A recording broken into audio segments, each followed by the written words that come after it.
The following program features archival footage from World War II. All of the images are real.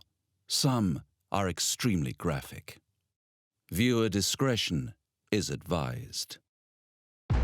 Burma, a dense tropical jungle landscape that in 1942 becomes a nightmare of guerrilla warfare, slave labor, and terrible brutality. The Japanese were absolutely ruthless. The only thing you could do was to kill them. In this film, we explore Japan's imperial ambitions as it hunts for natural resources in a bid to drive European colonialism out of Asia. Burma, so phenomenally quick Japanese victory stuns the British. They are mentally not prepared for this at all. Featuring newsreel at the time, rare and enhanced archive footage, and the testimonies of those who were there. We were guerrillas. We could hit a base, we could shoot them up, and we don't have to hold ground. We can disappear into the jungle. This is World War II, Witness to War.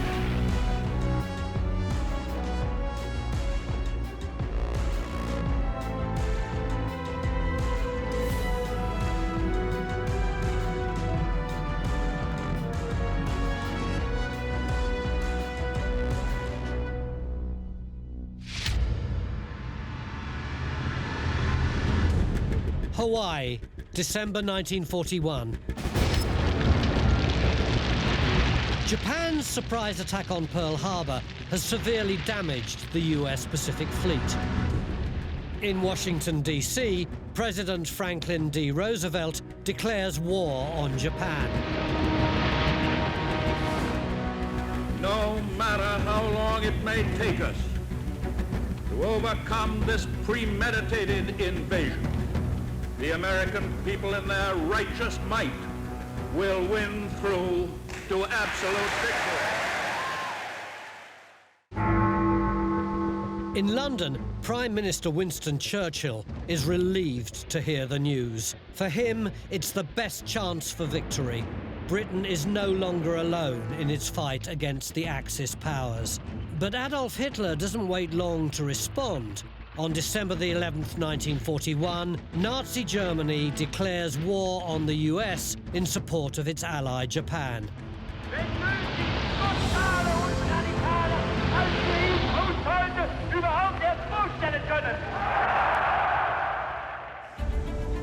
At this point in the war, Britain's resources have been stretched thin.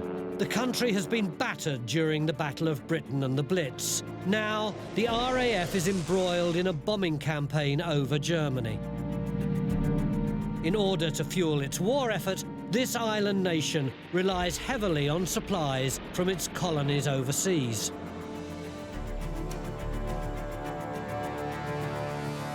Modern industrial war really needs a lot of iron to make steel, a rubber to make tires, and oil to make it all go.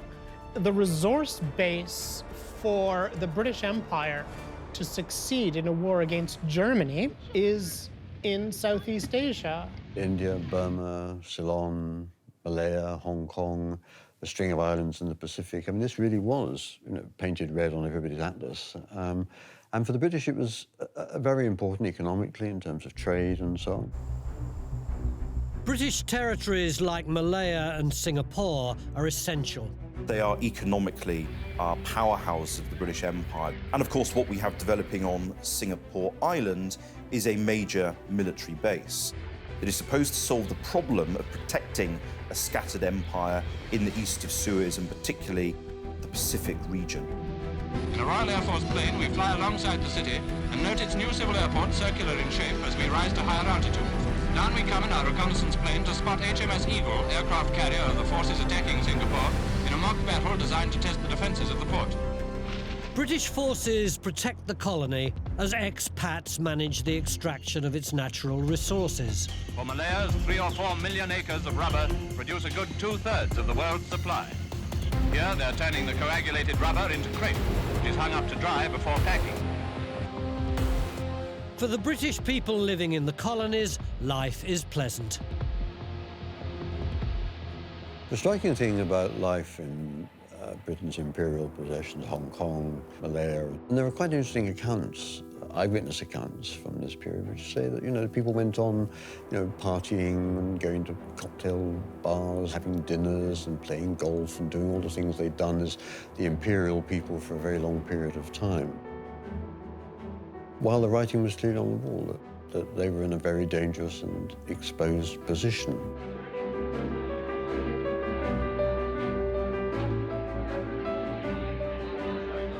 Well, I didn't really know what to expect, but when we got there was tennis and dances and working, of course, so time passed quite pleasantly.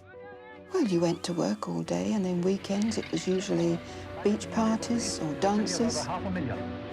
A native worker travels by motor bus, for the climate is very like a hothouse, and nobody does much walking. Teeming with representatives of every race in the world, it is largely policed by Sikhs. A posse of whom is here seen marching to duty over a bridge near the big European shops, clubs and offices. British colonies of Hong Kong and Malaya at the time, it's a real mix of different races. It's important to remember that these are colonial possessions, so they are ruled ultimately by British people. But within there we do have plenty of points of indigenous power. We have Malayan sultans, for instance. We have very, very affluent Chinese merchants in Singapore, and of course in all of these places a very, very privileged white commercial, political and military class. It was a wonderful life. My brother and I used to go to school in a sedan chair. We were about a mile away from the school, and it was a very privileged life. It was great fun in Hong Kong. Tokyo, 1940. Prior to the Pearl Harbor attack, Emperor Hirohito and his military generals had a plan in place to expand the Japanese Empire.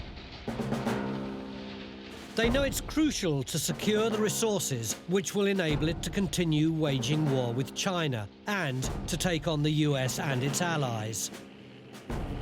Their target, the British colonies of Southeast Asia.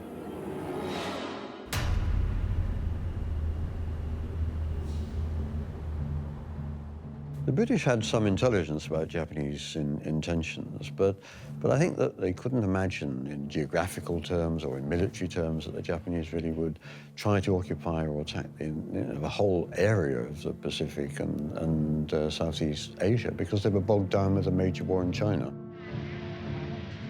When the British Army and the Royal Navy looked at the possibility of being attacked by the Japanese, they took a view that was profoundly, wrongly, horribly racist. The British Army could not accept that Japanese people could make good soldiers. We refused to believe that people we had always thought of as racially inferior could possibly beat us in a fight, because the British Empire assumed that Japanese people were racially inferior to British people. The British Empire was underprepared for the reality that a very capable, professional, ruthless army was about to attack them. As a precaution, in the spring of 1941, the British make an attempt to prepare for a Japanese attack. The threat of war in the east had long been menacing the Malay Peninsula when these pictures were made. The latest illustrations of some of the steps taken to meet the threat. Coastal defense works were being extended to every beach where a landing might be attempted.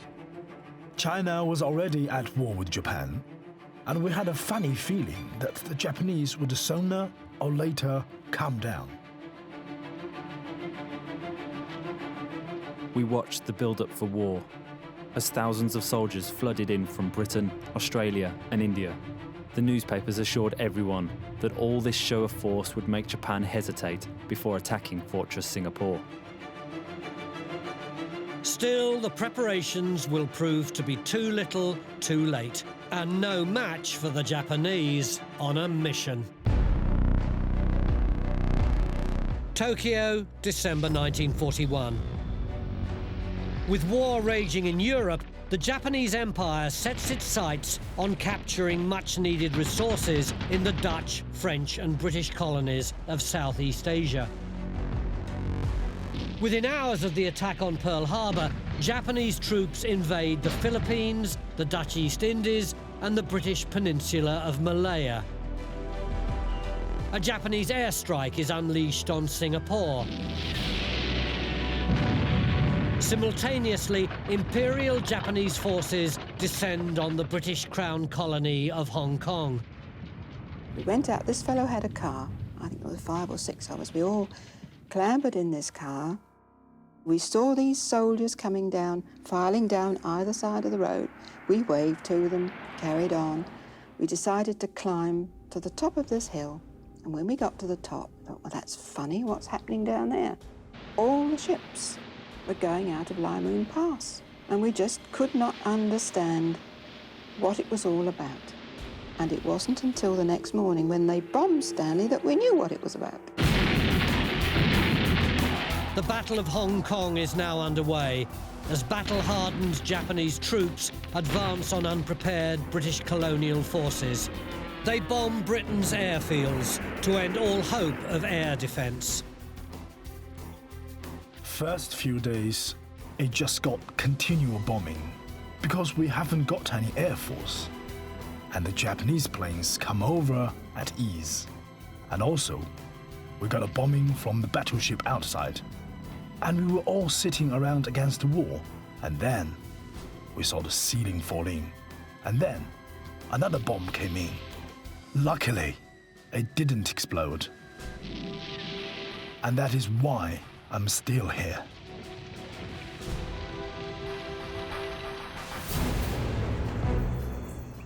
Meanwhile, to the southwest, in the jungles of Malaya, the Japanese army squares off against British colonial forces. All the early reports from Malaya spoke of heavy and confused fighting, with the Japanese gaining ground. Among troops defending the land are Gurkhas, who were soon in action. Hardened by their battles in China, the Japanese are formidable opponents. I think the reason that the Japanese were so successful in this Far East campaign, we thought they would attack in certain directions. They didn't. They didn't come in from the sea. They came overland down Malaya, marching and on bicycles, and they cycled their way through the rubber plantations. Their way of life was such that they didn't need some of the rations and that sort of thing that we did. They weren't tied to using motor transport, which at that stage we were, and they were fanatical. One of the advantages that the Japanese have is they're coming from the landward. In the Hong Kong case, they are coming from mainland China, using tactics that encircle, outmaneuver the British Imperial forces every single step of the way. Hong Kong, Christmas Day 1941. Japanese shells rain down on the island, forcing the British to surrender. We had the orders to destroy all the guns, destroy the lorries, and then we just had to wander down with white camouflage nets and things, with mosquito nets that we had to surrender. And we waited there for orders of where we to proceed to by the Japanese. 堺陸軍、新見海軍両最高指揮官は駒を並べて閲兵を行いました。新しき歴史は今始まる。東洋民族を即下に踏みにじって築き上げた暴虐イギリスの仮面、もろくも地に落ちて、アジアはアジア人の手に回復されようとしている。The battle for Hong Kong's over, but for soldier and civilian alike, the worst is still to come. For the British and other Europeans living in Southeast Asia, the arrival of the Japanese really was a shock, and the Japanese were determined from the outset to make it clear that this was an Asian race triumphing over the Caucasian race. In Hong Kong, for example, they took a whole lot of the Hong Kong British colonists and they marched this rather bedraggled column through the city to show the Chinese that, you know, here are your lords and masters, now look at them. Rampaging Japanese troops stormed the British field hospital at St. Stephen's College. Doctors, nurses and patients are tortured and killed. That was a military hospital, and they bayoneted every patient in those beds that couldn't move, and 2 of the nurses. Let's say they were not nice people. They treated you like an animal. With the fall of Hong Kong, Japan's army in Malaya pushes the British colonial forces into retreat. All remaining British soldiers are gathered on Singapore Island. But the so-called British stronghold is not ready for an attack. We were told that Singapore was a fortress, but when we got there, we found out that it wasn't. The guns were the main naval guns to protect Singapore Harbour, whatever, were facing the wrong way to cover the landing from the Malaysia end. No airplanes, no Air Force cover. Singapore was a half-built garage. If you can imagine, it was almost like having the most fantastic garage you can have, fit for a Rolls-Royce. But you then actually don't purchase the Rolls-Royce. So you develop the world's foremost naval facility, but you don't build a fleet to reside within it. Of course, the problem here, and again, we can't mock commanders at the time, is that the British are facing too many enemies at once. We had to stop the Germans, no matter what happened. We had to stop the invasion of England, which meant that every tank, gun they could find had to go into the Europe campaign, with the result that the Far East was sort of put on a back burner and we were short of supplies.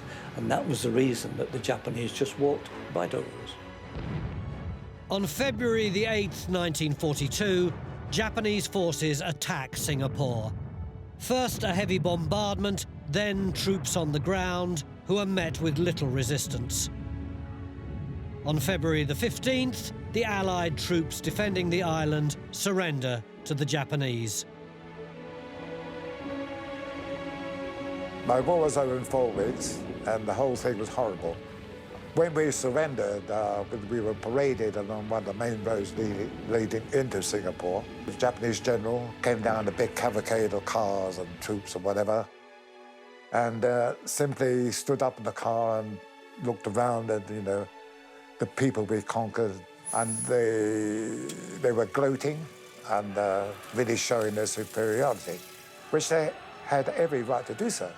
They beat us thoroughly. With the fall of Singapore and Malaya, the region is now ruled by a new master. The British are shocked by the lack of, if you like, support and understanding from amongst the indigenous populations of their Asian colonies when the Japanese crash into them and take them over. And it leads to a period of soul-searching within British imperialism about why they haven't managed to gain the loyalty of their colonial subjects. And many of the colonial subjects would probably say it's because we've been treated as colonial subjects for a long time. Unfortunately for the peoples of these countries, they're about to find out, most of them anyway, that the Japanese are far worse imperial masters. London, 1942. Prime Minister Winston Churchill takes stock of the position and has every reason for concern. Japan is determined to liberate all of Asia from the oppression of European colonialism. The next step is obvious. All eyes turn to Burma. Burma is rich in oil, which is a vital need for Japan's war effort. It is also one step closer to India. Burma was part of the British Empire in those days, and that was their easiest route to India. They wanted India, the jewel in the British crown, and therefore we had to defend Burma as best we could. However, Burma isn't only a pathway to India. Chinese nationalist leader Chiang Kai-shek is supported by the US in his battle against the Japanese. Chiang Kai-shek himself flew to Lashio with his wife. He has done more than any living man to weld the Chinese into one nation to resist Japan. He's a fascinating character because he's both a military man, he's Christian, he's a Confucian, and he's an opportunist. More importantly, however, is that his wife speaks very good English. He goes to America, he's on the cover of Time magazine, and he wins over, or they win over, the American public, and they win over Americans who are looking to support their efforts against Japanese machinations in Northeast Asia. The American supply route to the Chinese nationalists runs directly through Burma. Known as the Burma Road, it's a vital artery the US can't afford to lose. The Japanese Empire has got to attack into Burma to stop the flow of supplies from India into the American-supported Chinese forces fighting the Japanese. On December the 11th, 1941, the Japanese invasion of Burma begins. After assaulting British airfields, ground troops quickly follow, crossing the border from Siam, modern-day Thailand. Once again, the underprepared British forces are quickly overwhelmed. Burma is so phenomenally quick Japanese victory in Southeast Asia stuns the British. They are mentally not prepared for this at all. For the British, the defence of Burma did rely on the development of the Indian Army. The problem there, of course, was that Indian troops had been formed quite late. Took time to get the Indian Army organised. It took a great deal of time to actually arm Indian units. And when the Japanese attacked Burma, there were almost no combat aircraft, almost no tanks in India. So there really was no alternative in the end but to fall back on India and hope the Japanese would stop there. As British colonial forces flee, they adopt a scorched earth policy. Of the total wealth of Burma, the most important item was the oil. Any and all of the machinery that drew oil from the earth was therefore smashed in a systematic orgy of destruction. Bridges have been blown up, factories and stations destroyed, and much damage done to add to the destruction wrought by the enemy himself. Japan's army reaches Burma's capital, Rangoon. I remember the war breaking out, and at the time, it seemed rather exciting. It's an awful thing to say, but I think when you're young, it's, you know, something else is going to happen, you know, because the Japs were nearing Rangoon, and we were evacuated by road in a road convoy. I think we were allowed one suitcase each, and I remember my mother filled her suitcase with photographs of the family, photographs in silver frames, nothing else.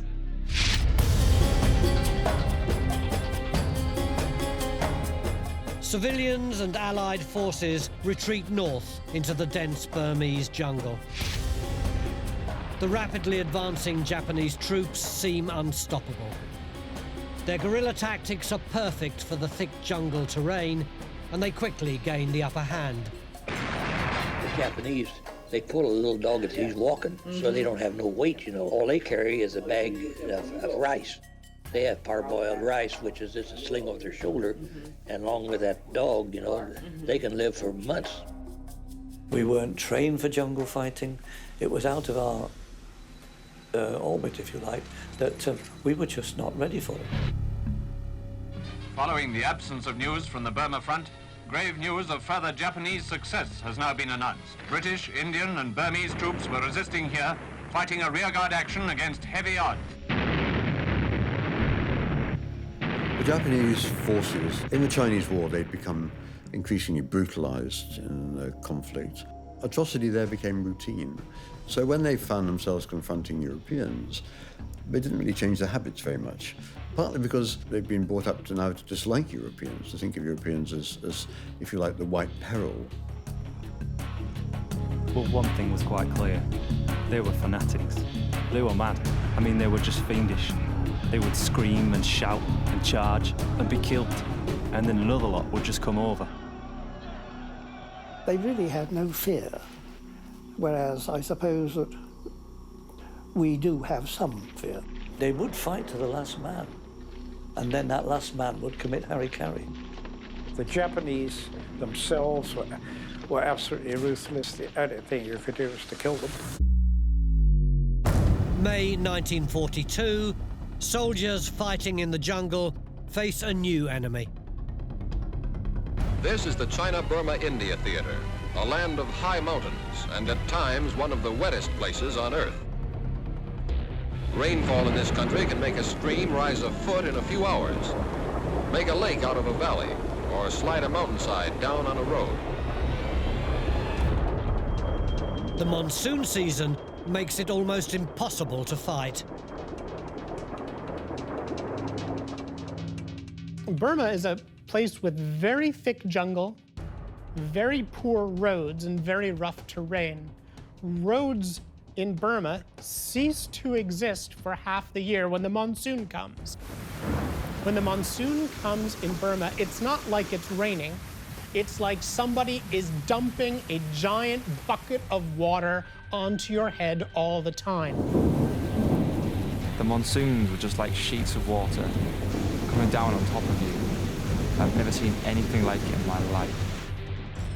We hadn't got the right sort of kit, you see. Most of our equipment was the old-fashioned canvas webbing.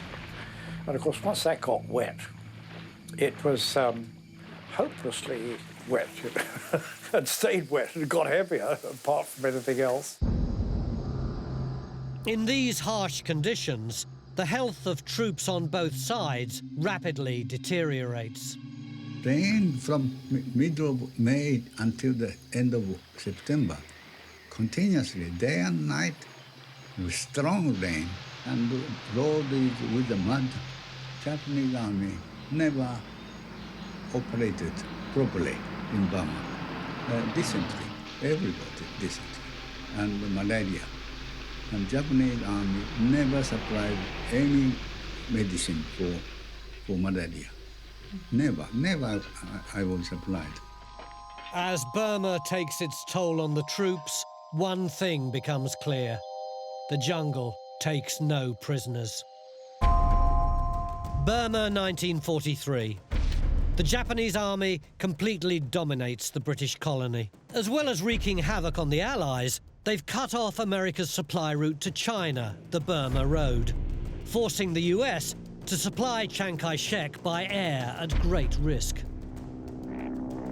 Losing the Burma Road meant that American aircraft have got to fly over the hump, over a spur of the Himalayas. Very difficult to do with the propeller aircraft of the time in order to resupply the Chinese in dribs and drabs.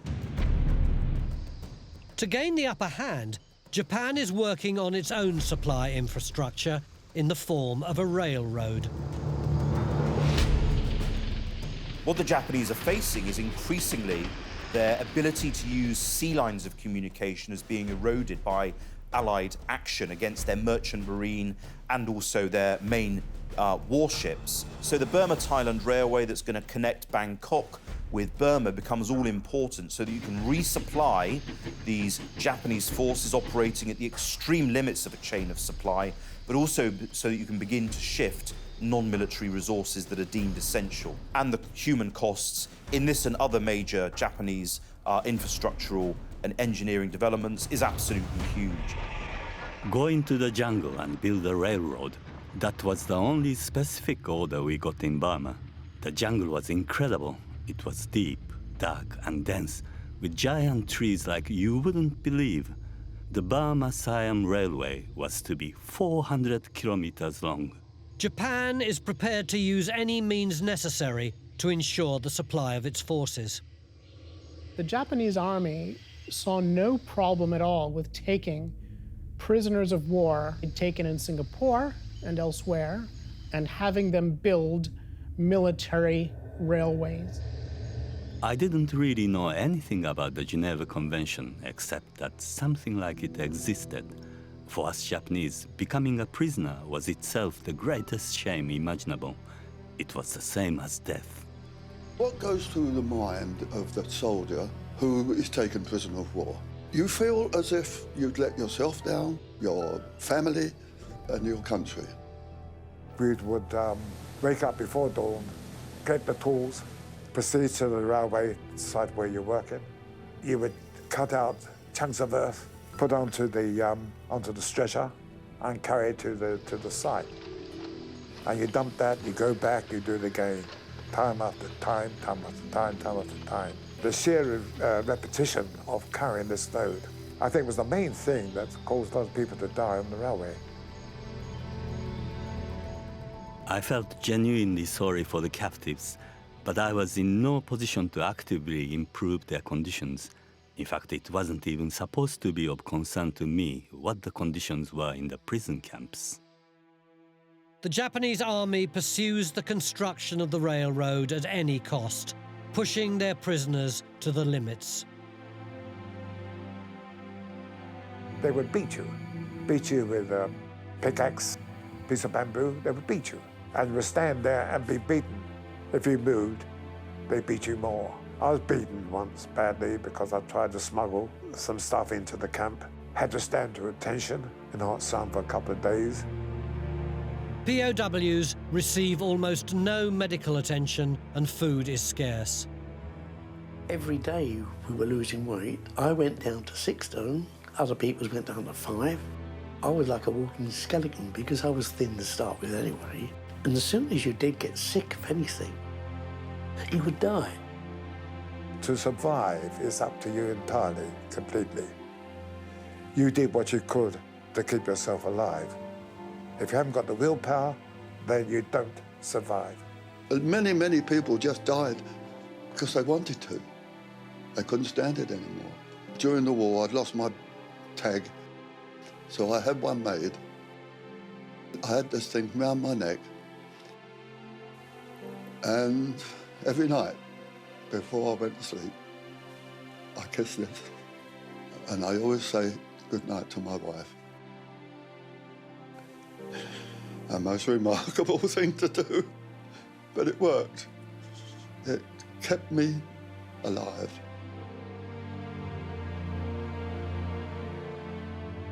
As the railroad work advances, Japan seems to be securing its position. If Britain and its allies hope to push back against Japan, they need new tactics. The British Army has always had a lot of room at its fringes for slightly mad, brilliant officers. When the Indian Army needed people to apply irregular warfare methods against the Japanese in Burma, that lunatic, Bible-thumping maniac, Ord Wingate, suddenly became the ideal person to conduct irregular operations independent of close supervision against the Japanese. Ord Wingate creates a long-range jungle penetration unit, the Chindits. These special operations units become a key new weapon in Britain's jungle war. Our job was to tear up the railway lines and to blow up the bridges, ambush and generally make a nuisance of ourselves and hopefully divert as many of the Japanese fighting formations as possible. We were lightly armed. We hadn't got field guns and tanks or anything like that. We had mules with machine guns on them and only 2 in every column. They came in gliders but were armed with heavy machine guns and mortars. Overhead warplanes patrolled to protect them. The rail line was cut off near Malwu.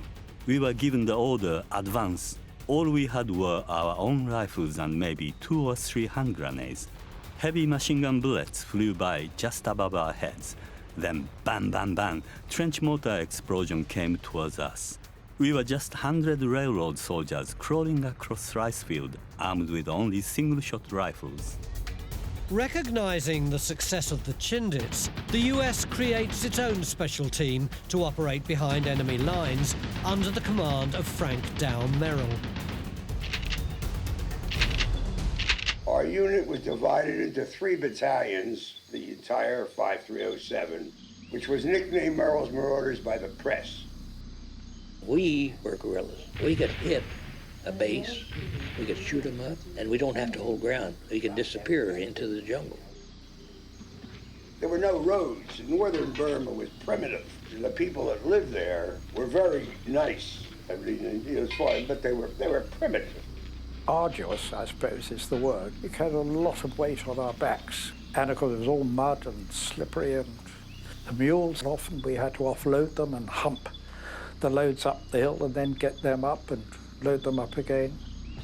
There were times where we carried men that were seriously injured on litters for miles because we had to find a rice paddy level enough for a Piper Cub to land on, which was the only way of getting out by plane. Merrill's marauders operate in remote areas behind enemy lines, making them difficult to supply. We'd do drops to the Chindits who were behind the enemy lines. We were usually told what they were short of. It might be petrol, it could be ammunition, it could be shells, it could be food. Whatever we were asked to drop, we would drop it. We found sometimes that if you had a big crate to push out, that it would need 2 or 3 chaps to help, and they would push. And on several occasions at the beginning of the drops, a person would lose his footing, and we lost several because they pushed so hard they went with the gear. We lost several men, unfortunately, not only through gunfire, but from disease. Malaria, typhus, dysentery was rampant there. And we survived practically the whole time on rations. Special operations work wonders for morale, but Japan still dominates the jungles of Burma. Tokyo, spring 1944. Japanese High Command considers its next move. Still searching for resource-rich territories, the Empire looks west. It sets its sights on British India. Japan hopes that it can win the support of the Indian people. The Japanese had started the Indian National Army. Right? The whole idea behind empire is liberation of Asia, Asia for the Asiatics. The Indians working for the Japanese told the Japanese that all they needed to do was have a good kick at the British in India, and there would be a great uprising, and the British would be thrown out, and a new, independent, Japanese-controlled puppet India would emerge.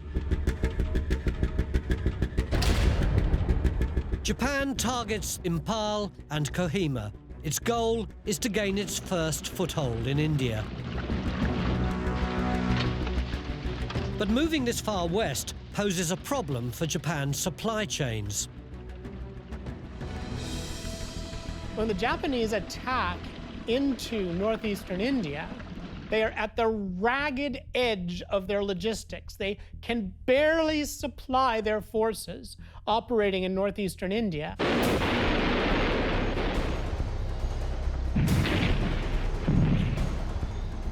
The Japanese wanted India, and we were not going to let them have it. There was a siege there for about 15 days, when about 1,500 men of the Royal West Kent Regiment defended that little town against 30,000 Japanese. The turning point of the Burma War took place at the Battle of Kohima. Unlike Japan, Britain is able to supply its troops on the ground. The British Army is able to fight and win by massive resupply from the air. Kohima's built on 6 hills, and it was a bit difficult there dropping exactly on a particular spot, because you would come in low at about 200 feet and suddenly find a hill of about 800 feet ahead of you, and you had to zoom up over the top of it and probably go round again and try and do it again. We did lose about 7 Dakotas, if I remember rightly, during that siege, where they did run into the hills, which was tough.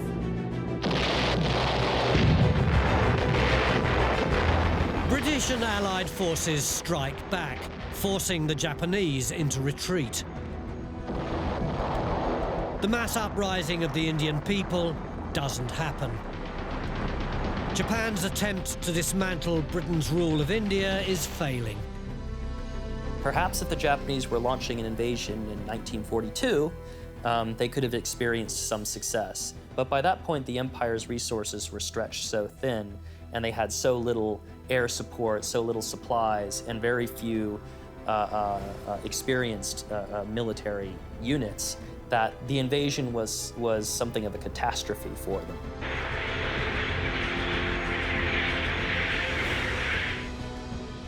Our infantry and tanks, after heavy and difficult fighting, succeeded in driving back the enemy and reopening the roads.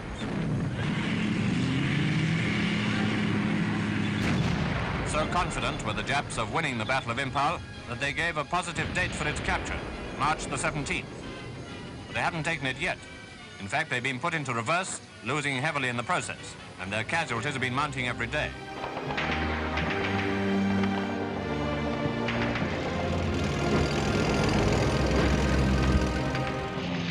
India, summer 1944. Having stopped the Japanese in their tracks, Britain and its allies are now ready to take the fight to Japan. It was jungle fighting, a form of battle at which the Japs once thought they had it all their own way. But the men of the 14th have long since taken their measure. Formed in 1943, Britain's 14th Army consists of British, Indian and Commonwealth troops. Their combined battle skills and experience make them formidable opponents. The British Army is able to come roaring back and defeat the Japanese because Japan is unable to sustain its war effort at exactly the moment when the British are able to put an immense amount of combat power, air power, and training at the disposal of the best general the British Army has ever produced, William Slim. Our picture shows Harry bombers setting out to destroy a group of 50 or 60 Japs in a nearby village. As commander of the Burma Corps, Major General William Slim is able to turn the tables on Imperial Japan, forcing it into retreat. As an army, they were unbeatable at the beginning. We just couldn't stop them. We hadn't got the stuff to stop them. But eventually, when we were reorganised and had the equipment, then they didn't stand up to us. And much as they thought they could, I'm afraid we showed them the other side of the sword.